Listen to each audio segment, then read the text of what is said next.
ഇപ്പൊ പോകുന്നത് ഒരു മസാജ് ചെയ്യാൻ വേണ്ടിട്ടാണ്. സത്യമാണ് നീ പറയണേ? ഇങ്ങനത്തെ കാര്യങ്ങളൊക്കെ ആരെങ്കിലും ചുമ്മാ പറയോ ചേച്ചി? ഇവിടെ നോക്ക്, ഒരു ഡിഫറെന്റ് ആയിട്ടുള്ള ഡ്രസ്സൊക്കെ ഇട്ടിട്ട് ആളിതാ റെഡി ആയിട്ട് നിൽക്കുന്നുണ്ട് കേട്ടോ.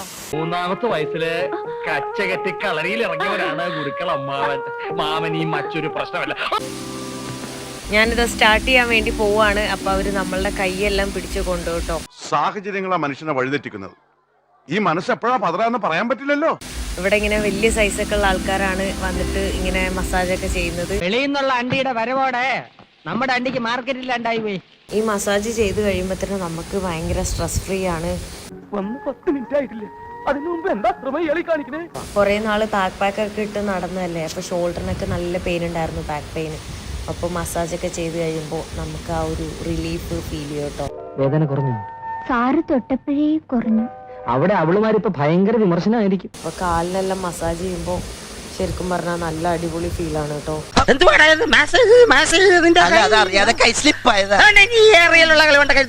പിന്നെ ആൺകുട്ടികൾ ചെയ്യുന്ന സമയത്ത് ഞാൻ വിചാരിച്ച് ഫുള്ള് ഭയങ്കര റഫായിരിക്കുന്നു, പക്ഷെ സോഫ്റ്റ് ആയിട്ടുള്ള തന്നെയാണ് അവർ ചെയ്യുന്നത്.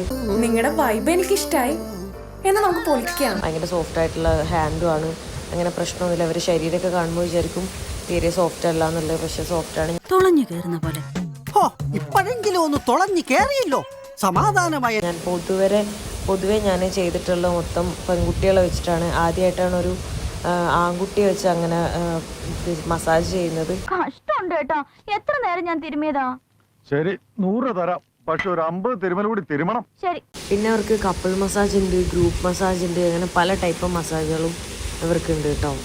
ഇവന്റെ സീറ്റ വരച്ചത് എന്റെ തലയെ വരച്ചിരുന്നെങ്കിൽ എനിക്ക് തോന്നുന്നു ഞാൻ മാത്രമാണ് ഇവിടെ ഒറ്റയ്ക്ക് ചെയ്യുന്നത്. ബാക്കി സാധാരണ ഞാൻ കണ്ടിട്ടുള്ളതൊക്കെ കൂടുതലും ഒരു 5-6-7 പേരൊക്കെ ചെയ്തിരുന്നു. ഒരു കോച്ച് എന്ന നിലയിൽ ഇവർ ഓരോരുത്തരുടെയും സ്റ്റാമിനയും പെർഫോമൻസും ഞാൻ വളരെ ക്ലോസ് ആയിട്ട് സ്റ്റഡി ചെയ്യുന്നുണ്ട്. ഫൈനലി അങ്ങനെ മസാജ് എല്ലാം കഴിഞ്ഞു. ശരിക്കും പറഞ്ഞാൽ അടിപൊളിയായിരുന്നു. വെറുതെ കൊതിപ്പിച്ച് അല്ലേലും ഇവനൊന്നും ആവശ്യത്തിന് ഉപകരിക്കില്ല. അടിപൊളി എക്സ്പീരിയൻസ് ആയിരുന്നു. ലൈഫിൽ 1 ടൈം എങ്കിലും എന്തായാലും എല്ലാരും എക്സ്പീരിയൻസ് ചെയ്യേണ്ട ഒരു സംഭവമാണ് കേട്ടോ. ഇപ്പൊ പറഞ്ഞ കട്ട് ചെയ്തേക്കട്ടാ, വെറുതെ ഡീസന്റ് ആയി ജീവിക്കണം നമ്മള്. നാട്ടുകാർ തെറ്റിദ്ധരിക്കണ്ടല്ല.